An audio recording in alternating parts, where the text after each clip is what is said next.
Hi everyone. Today's video is a very special one for me. These are by far the most favorite plants of mine. I have been growing orchids now for over 3 years, and this is just I think 1/10 of the collection that I have. Some of them are currently blooming and I just wanted to show you. I have decided to do a series on orchids because obviously I can't cover all of these plants and the care etc. in one video. So today's video will be more focused on basics of orchid, the different kinds of orchids that I have in my collection, and I'll just show you some of the ones that are currently blooming. Orchids, they are the biggest variety of flowering plants in the world. So in the wild you have over 25,000 species of orchids. I mean, let that sink in. Right, so 25,000 species in nature itself, and you have over 100,000. Some people even peg that number to 200,000 species which are hybrids. Orchids are one of those flowers that you can easily hybridize. You will see flowers pairing in different colors and shapes and sizes. Orchid plants are considered one of the most exotic plants, and their care, once you get to know them, it is pretty simple. So with that, let me go to some of the orchids that I have here in my collection. Let me start off with this. This is called the cane orchid, or it is also called the dendrobium, because of these canes that they grow from, and then they have these terminal shoots, and then you have the flowers. Okay, so lovely flowers. So if you can see this, and they come in different colors and shapes and sizes. That's your dendrobium orchid. Now in terms of care, a dendrobium orchid likes sun, likes to be dried between watering, but this is one of those orchids which likes bright sun. You can grow it in areas which receive bright sun. In fact, these orchids need this kind of sun to be able to bloom. Now from dendrobiums, let's go to phalaenopsis orchids. So you can see these phalaenopsis orchids with this floppy big leaves, and then you have this beautiful spike that comes out of the leaves, and you see these lovely flowers. Phalaenopsis orchids are also called moth orchids. They are very beautiful. So if you see their petals, and then you have the lip that comes out. Beautiful flowers. It's in terms of care, these orchids like bright indirect sun. So you can't put these orchids in direct sunlight at all. Find the leaves burning if you put them into direct sunlight. If you're visiting somebody, instead of giving them just some flowers, a bouquet of flowers, a gifting idea to give them a phalaenopsis orchid. The next orchid I want to talk about is the Cattleya. So this is not blooming currently, but Cattleyas do have a pseudobulb, and then they have these leaves coming out of those pseudobulbs. Normally they bloom from this sheath. This is not a viable sheath, this won't bloom, but normally they bloom from this sheath, right? So these orchids, again, like dendrobium, require bright sun. Okay, so they bloom only when you give them bright sun. These are also orchids that like to be dried between watering. So if you see they look a little sad, that's because I've been stressing them out to induce some blooms. Another orchid that likes its water and sun is the Vanda. Vanda is an orchid that absolutely frustrates me, but because it's very difficult to water this orchid. The Vanda has these lovely roots and it is just kept hanging, and this Vanda of mine is blooming, is giving buds. So this is going to bloom into a beautiful blue Vanda.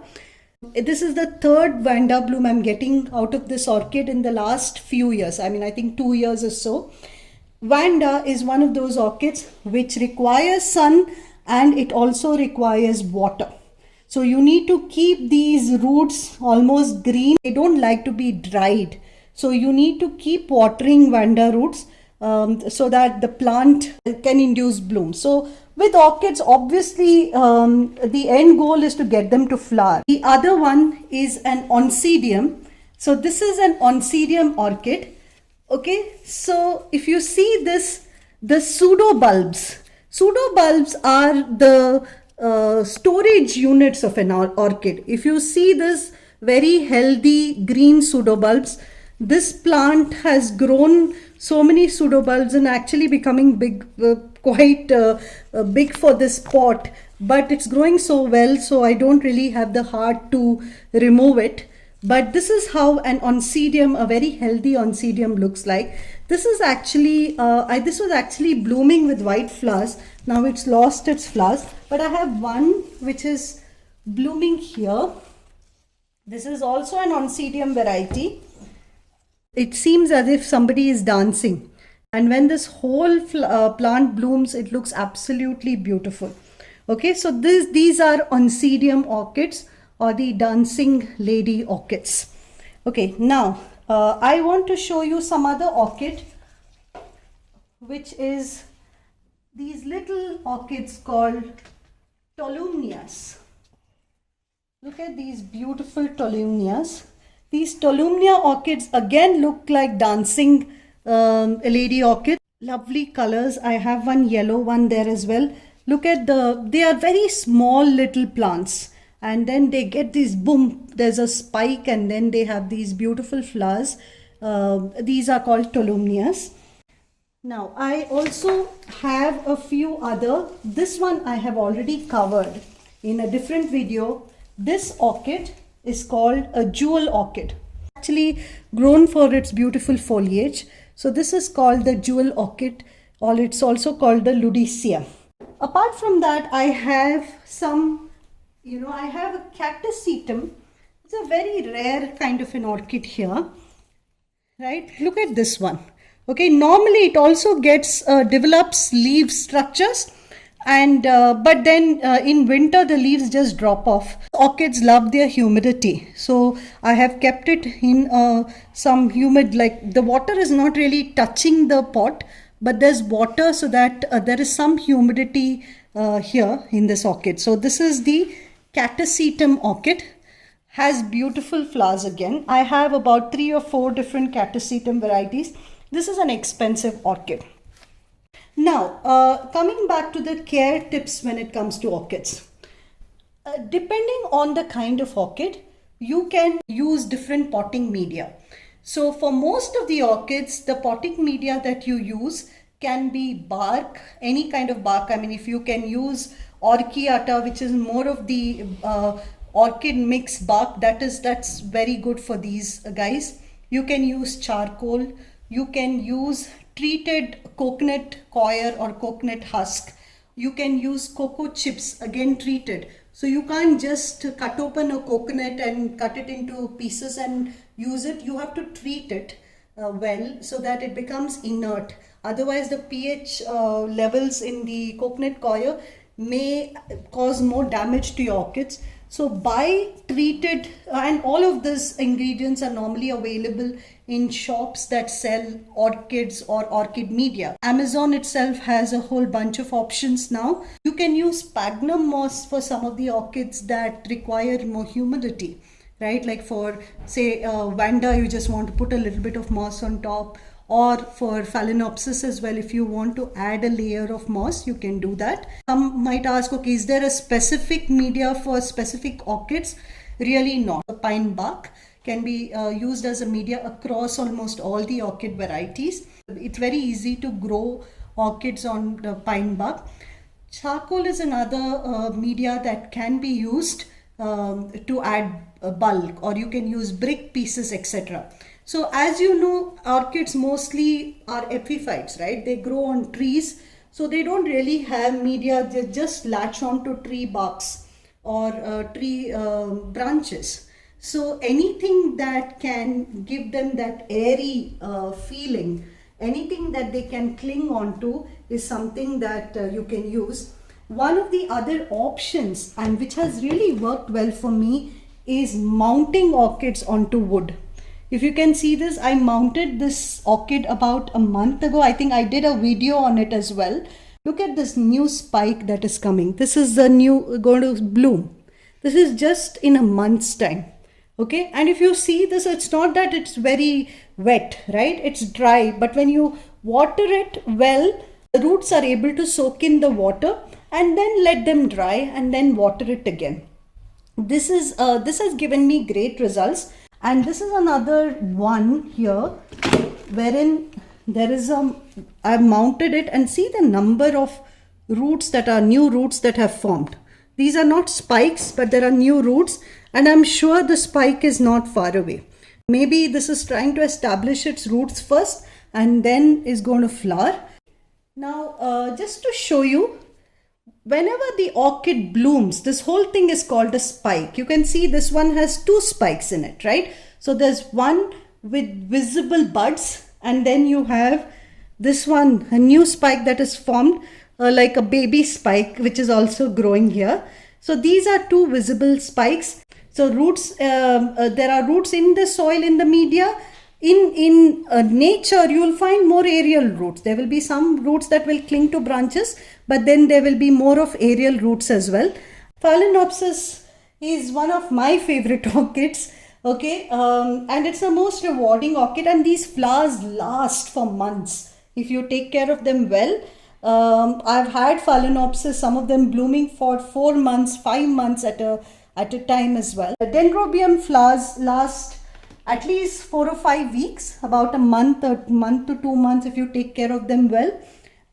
Cattleyas kind of drop flowers a little sooner. I mean, I had a Phalaenopsis orchid last year which was blooming almost for the whole year. Again, I've not brought it here, but it's spiked again and it's giving this huge spike. So that spike lasted me for 4 months, and by the time it was almost 4 months, there was a second spike that came that lasted another 4 months. So I had flowers from that one orchid for 8 months last year. So that's how rewarding these orchids are. Now, there are some things that you need to look for when you're buying orchids. Most of us look at the flowers and jump on it. Buy orchids when you're purchasing a new orchid is look at the root system. If the roots are healthy, your orchids will be healthy. They may not be spiking or flowering at that point, but they will, as long as the root system is good. So once you look at the flowers, you've admired the flowers.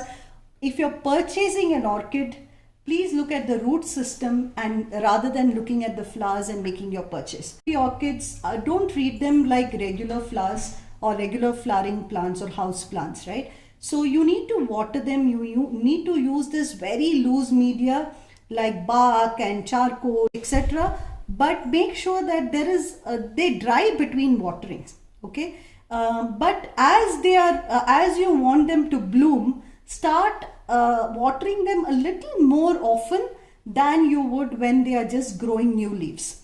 Once the buds form, then you can go back to drying them between waterings again. So that's at least a trick that has worked for me. I'm not really sure. I mean, if you may not find this trick in any orchid book, etc. The other thing is about fertilizing. Orchids need to be fertilized regularly. So these are in the wild. They are getting these, regular, like bird droppings or something falling from the canopy of trees. That's how they are getting fertilized. See, everything is an inert media, right? Bark is an inert media, or charcoal is inert. So they do need that external help through fertilizers. So when the orchids are just growing, new leaves, new roots, etc., they need a balanced fertilizer, a balanced NPK. Use it on every fortnightly, a balanced fertilizer as the instructions are given on the fertilizer pouch. So orchids have specialized fertilizers for them. You can go for those, or you can use a regular NPK fertilizer and go for balanced in the growing season and go for high bloom when the orchids are ready to bloom. So through this video, I wanted to provide you with an overview of orchids. Also show you some of the common orchids that can be grown at home. I will do a series on Dendrobium separately, on Phalaenopsis separately, so that we can delve deeper into specific species or genus of orchids. So thanks for listening in, and have a nice day. Bye.